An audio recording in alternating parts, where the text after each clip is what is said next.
नमस्कार विद्यार्थी मित्रांनो, MPSC 24/7 या तुमच्या यूट्यूब चॅनलमध्ये तुमच्या सर्वांचं स्वागत आहे. मित्रांनो, आजच्या पेपरमधली एक महत्त्वाची न्यूज आहे, ती म्हणजे इकॉनॉमीच्या दृष्टीने. तर आपल्या इकॉनॉमीमध्ये जेव्हा आपण GDP काउंट करतो, आपण नॅशनल इन्कम काउंट करतो, त्यावेळी एक आधार वर्ष असतं. ओके, ते आधार वर्ष या आधार वर्षामध्ये काय झालेलं आहे तर चेंजेस झालेले आहेत. तर पहिलं आपलं आधार वर्ष किती होतं तर 2011 आणि 12 ह्या वर्षी आपलं काय होतं आधार वर्ष होतं. आधार वर्ष काय असतं ते आपण पुढे बघूया. आधार वर्ष कशासाठी असते म्हणजे हे आधार वर्ष आपलं आता किती असणार आहे तर पहिले 2011 आणि 12 होतं. हे आता किती असणार आहे तर इथे दिले बघा 2022 आणि 23. आता हे जेव्हा आधार वर्ष ठरवण्यात आलं होतं त्या आधार वर्षाची ती शिफारस आहे ती कोणत्या समितीने केली होती ते विचारू शकतात डायरेक्ट क्वेश्चन एक्झामला. के सुंदरम, लक्षात ठेवा. आणि ह्या ज्या आधार वर्षाची जी आपली जी आहे काय आहे समिती होती, ती समिती आपण नेमली होती, तिचं नाव आहे विश्वनाथ गोल्डार. अतिशय महत्त्वाचा पॉईंट आहे, एक्झामला डायरेक्ट क्वेश्चन विचारू शकतात. ओके, विश्वनाथ गोल्डार समितीने ही शिफारस केलेली होती की 2022-23 काय असलं पाहिजे, आधार वर्ष आता असलं पाहिजे. आता आधार वर्षाचं हिस्ट्री काय आपली, तर पहिल्यांदा आपलं आधार वर्ष काय असतं ते समजून घेऊया. सो आधार वर्ष काय असते, एक अशी एक वर्ष असतं आपण ज्या वर्षाची तुलना काय करतो करंट वर्षाची करत असतो. GDP औद्योगिक उत्पादन यांसारखी आकडेवारी आपली मोजली जाते. ओके, म्हणजे फॉर एक्झाम्पल 2010, 11 आणि 12 साली कांदे घेऊ आपण एक्झाम्पल जस्ट. कांदे 10 रुपये किलो होते असं समजू आपण. किती? 10 रुपये कधी 2011-12. त्यामुळे असं समजू की देशामध्ये एकच उत्पादन होते ते म्हणजे कशाचं उत्पादन होते कांद्यांचं उत्पादनाचं. सो 10 रुपये कांदे होते. ओके, 10 रुपये किलो, एकच किलो कांदे घेतले आपण प्रोडक्शन, तर भारताचं GDP किती रुपये झाला 10 रुपये GDP झाला. आता तीच किंमत 2021, 22 आणि 23 त्या कांद्याची किंमत किती रुपये झालेली आहे वाढून, तर समजा 20 रुपये वाढलेले आहे, 20 रुपये झालेले आहे पर के जी. सो आपला GDP किती होणार आहे आता, GDP किती होणार आहे 20 रुपये. कांदे के जी किती आहे तर एकच के जी आहे. सो प्रोडक्शनमध्ये काही फरक पडलेला आहे का तर नाही, अजिबात नाही. 1 के जी इकडे पण 1 के जी इथे, फक्त प्राईस काय झालेली आहे वाढलेली आहे. सो ह्याला म्हणतात, हा जो GDP आहे हा रिअल GDP आहे. का रिअल GDP आहे, प्रोडक्शन तेवढंच आहे. ओके, फक्त काय वाढलेले आहे प्राईस वाढलेले आहे. आणि हा काय आहे तर हा नॉमिनल GDP आहे. आणि आपण जो आज जे 5 ट्रिलियन 4 ट्रिलियनचे स्वप्न बघतोय, हे का वाढलेलं आहे तर आपलं रिअल GDP, आपल्या नॉमिनल GDPचे काय झालेलं आहे, महागाईमुळे आपलं GDP काय होतं, ग्रोथ काय आहे जास्त आहे. सो ज्या वर्षाची तुलना करून महागाई, GDP, औद्योगिक उत्पादन यांसारखी आकडेवारी काय केली ते मोजली जाते. कितीचा बदल झालेला आहे. जर आधार वर्ष 2011-12 100 रुपये असेल तर 2024 मधील किमती 150 असतील तर किती रुपयाची वाढ झालेली आहे तर 50 रुपयाची वाढ झालेली आहे असं म्हटलं जातं. आता असा एक्झामला क्वेश्चन विचारू शकतो, पहिल्यांदा भारत सरकारने भारत स्वतंत्र झाल्यानंतर कोणतं आधार वर्ष मानलं होतं, तर लक्षात ठेवा मित्रांनो, पहिलं होतं 1948 आणि 1949. हे पहिलं आपलं आधारभूत वर्ष आहे. दुसरं आधारभूत वर्ष आहे 1958 ते 1959. नंतर 68 ते 69 घेतलं होतं. नंतर 80 ते 81 होतं. 81 नंतर 93 ते 94. नंतर 1999 ते 2000 हे काय होते महत्त्वाचे काय होते आर्थिक वर्ष होते. त्यानंतर जे आपण आता बघतो ते रिसेंटली 2004 ते 2005 हे आधारभूत वर्ष अभिजित सेन कमिटीने शिफारस केली होती.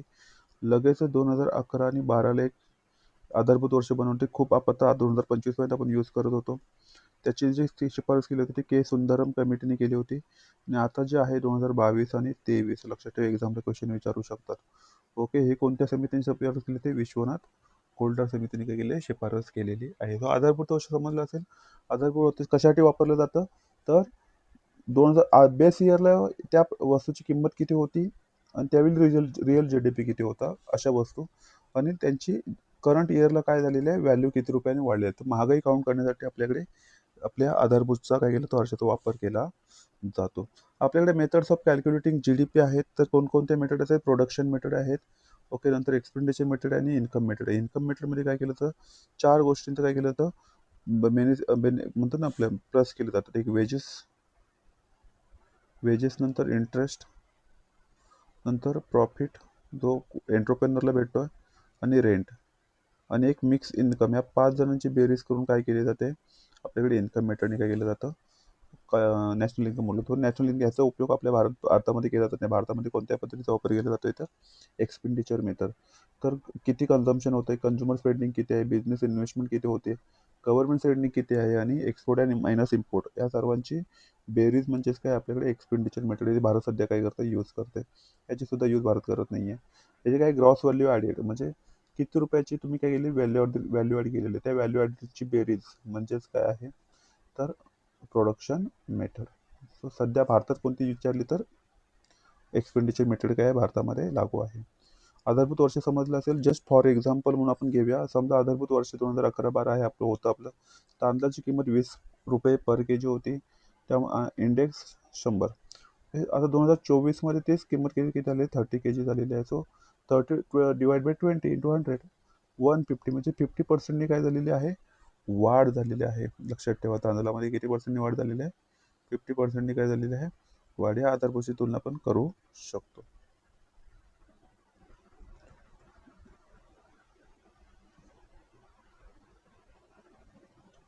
ओके, अब पुढे जाऊया. इथे थोडंसं बघा, करेक्शन करा मित्रांनो. 30 डिवायडेड बाय 20, आता 20 30 100 50 50 150 किती रुपयाची, बरोबर आहे बरोबर आहे, काही चुकीचं नाही. 150% काय झालेली आहे, वाढ झालेली आहे. लक्षात ठेवा. हां, जर 40 असेल तर 100% वाढ झालेली असते. 50% काय झाली, 20 के जी होती, 20ची किती झालेली 30 के जी, 10 रुपये म्हणजे 50% वाढलेले. बरोबर आहे.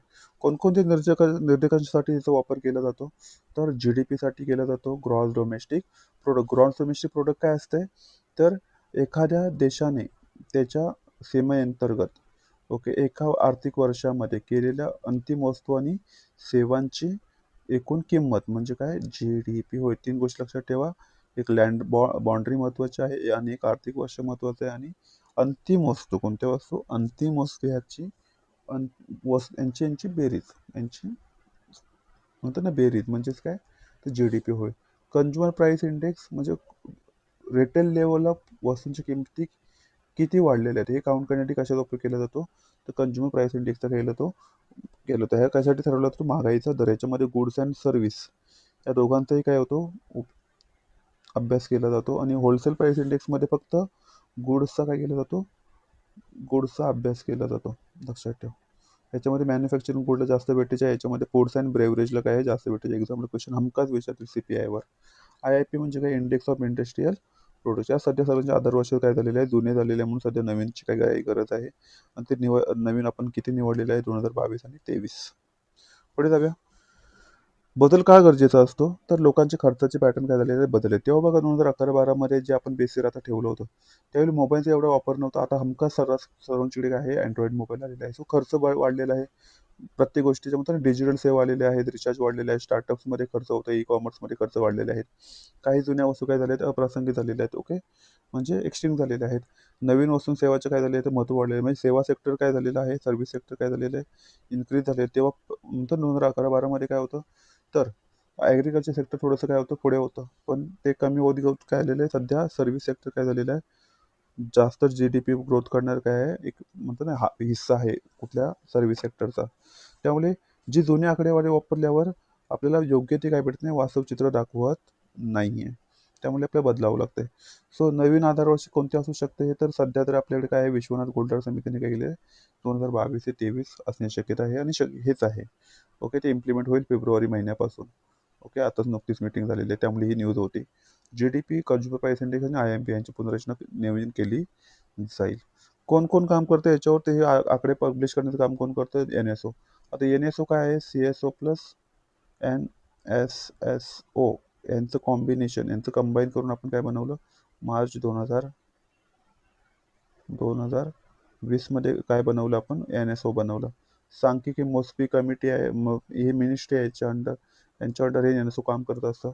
Ministry of statistical programme and implementing यासाठी तज्ज्ञांची कार्यशाळा आयोजित केली होती. पुढे आपण जे आता बघितलं न्यूजमध्ये, काय परिणाम होईल? महागाई दर बदललेला असू दिसू शकतो. ओके, GDP कसा होतो बघा, मगाशी होतो. मग आता समजा मगाशी काय म्हटलं होतं मी, 20 रुपयाचा होते, 20 रुपयाचे किती रुपये झाले होते? 30 रुपये झाले होते. ते हे 11चे आकडे होते आणि हे काय तुझे होते 25चे आकडे. समजा 22-23 घेतले मी, तर तेच आकडे 22-23ला समजा हेच कांदे ओनियन आपण म्हणू शकतो की 25 रुपयाला होते, किती रुपये किलो होते, आणि सध्या किती रुपयाला भेटतात? 30 रुपयाला. सो आपण म्हणतो ना महागाईचा थोडंसं दर काय झालेला असेल? कमी झालेला असेल. लक्षात ठेवा. म्हणजे आता ह्याचं जर केलं तर तुम्ही बघा ना, 30 डिवायडेड बाय 25 इंटू 100, मग 25 चोकस 100, 4 त्रिक 12, म्हणजे 20% किमती काय झालेल्या आहेत? वाढलेल्या आहेत. मगाशी किती पर्सेंट दाखवत होतं? तर 50% दाखवत होतं. जेव्हा GDP काय होतं, आपण म्हणतो ना बेस इयर काय ठेवलं होतं? 2011-12 ठेवलं होतं, तेव्हा किती पर्सेंटने किमती वाढल्याचे दाखवत होत्या? 50%. म्हणजे महागाई जास्त दाखवत होती. आणि आता किती पर्सेंटने वाढलेल्या आहेत? फक्त 20%ने वाढल्या. तर महागाई कमी होईल. सो जेव्हा बेस इयर बदललं जातं, तेव्हा महागाईचा दर काय झालेला असतो? लक्षात ठेवा, कमी झालेला असतो. GDP ग्रोथ रेट थोडा वर खाली होऊ शकतो. म्हणजे GDP थोड्याशी म्हणतात ना आपण, जी GDP आपल्याकडे तो जास्त पाहायला भेटतोय आज 10 ट्रिलियन 4 ट्रिलियन, तो का? तर आपले ते इन्फ्लेशन काय आहे? जास्त आहे, त्यामुळे ते दिसतंय. धोरण निर्मितीवर त्याचा परिणाम होईल. ओके, अचूक आपल्याला आकडे भेटतील RBI कडून, सरकारकडनं. आंतरराष्ट्रीय सर्व भारताची आकडेवारी केलं अधिक काय होईल? विश्वसनीय बनेल, कारण का आपण क्लोज आलोय. ओके, 25 करंट आहे आणि 22-23 काय असणार आहे? बेस इयर असणार आहे, त्यामुळे करंट असणार आहे, जास्त प्राइस फ्लक्च्युएशन असणार नाही आहे. ओके, सो ॲक्युरेट आकडे आपल्याला भेटतील. बदल म्हणजे अर्थव्यवस्था अचानक बदलली असं नाही, फक्त मोजण्याची पद्धत काय झाली? अधिक आधुनिक झालेली आहे असं म्हटलं जातं. BSR जर आपण म्हणतो ना, BSR 2011-22 केलं तर काय काय बदल होऊ शकतात? तर GDPचा आकार बदलू शकतो. न्यू BSR मध्ये नवीन क्षेत्र, डिजिटल क्षेत्र, इकॉनॉमी, स्टार्टअप, प्लॅटफॉर्म यांना जास्त नीट मोजली जातात. त्यामुळे GDP कागदावर मोठा लहान दिसू शकतो, पण एका रात्री श्रीमंत किंवा गरीब होत नाही. दुसरा महत्त्वाचं काय आहे? GDP ग्रोथ रेट काय झाला? ग्रोथ रेट वर खाली होऊ शकतो. 2011च्या तुलनेत 2022 मध्ये अर्थव्यवस्थेची रचना बदललेली आहे. सर्व्हिस सेक्टरचं महत्त्व वाढलेलं आहे. मॅन्युफॅक्चरिंग पॅटर्न बदललेले आहेत. त्यामुळे रेट रिकॅल्क्युलेशन होऊ शकतात. कधी कधी सरकार ग्रोथ इन्फ्लेट करते असा आरोप होतो, पण तो मेथडॉलॉजी मुळे चेंज असतो. इन्फ्लेशन ॲडजस्टमेंट काय होते? जास्त अचूक होऊ शकते. मगाशी म्हटल्याप्रमाणे, मगाशी 50% दाखवत होतं आणि आता किती दाखवत होतं? आपण जेव्हा 22 आणि ते 25ची कंपॅरिझन केली, 20% दाखवत होतं. हेच बदल आहे. स्मार्टफोन, UPI, OTT, किकवर्क्स तेव्हा नव्हते, त्यामुळे आता ते ॲड झालेले आहेत.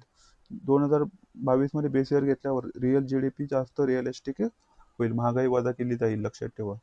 म्हणजे आता किती रुपये बघा, मगाशी आपण म्हटलं होतं 20 रुपये, आणि तिकडे नॉमिनल याला किती रुपये दाखवत होता? 50 रुपये दाखवत होता. आता किती रुपये दाखवतोय? 30 रुपये दाखवतोय. अशा पद्धतीने. सो काय करेल? रिअलिस्टिक होतो. पॉलिसी मेकिंगसाठी RBI डिसिजन आणि वेलफेअर सिस्टम, वेलफेअर स्कीमसाठी काय होतो? फायदा होतोय. सेक्टर शेअर होऊ शकतो, बदलू शकतो. ॲग्रिकल्चर, इंडस्ट्री, सर्व्हिस यांचा GDP मधला वाटा बदलतो. सर्व्हिस शेअरचा जास्त दिसतो. इन्फॉर्मल म्हणजे फॉर्मल इकॉनॉमी कॅप्चर जास्त होतो. UPSC मध्ये तुम्हाला आन्सरमध्ये लिहिता येईल, structural transformation of the economy gets reflected more accurately. चांगली लाईन आहे. इंटरनॅशनल कंपॅरिझन सुधारतं. वर्ल्ड बँक बेस इयरला प्रेफर करतात. इंडियाचा GDP ranking per capital GDP जास्त क्रेडिबल होतो. अतिशय महत्त्वाचे पॉईंट्स, एक्झामला क्वेश्चन याच्यावर विचारले जाऊ शकतात. सो अशी होती आपली आजची न्यूज. ओके, धन्यवाद मित्रांनो. आपण पुढच्या असंच काही जर न्यूज असेल तर आपण नक्कीच एक व्हिडिओ बनवू आणि तुमच्यापर्यंत आपण माहिती सिंपल ह्या वेने काय करू, आपण पोहोचवण्याचा प्रयत्न करू. धन्यवाद मित्रांनो. जय हिंद.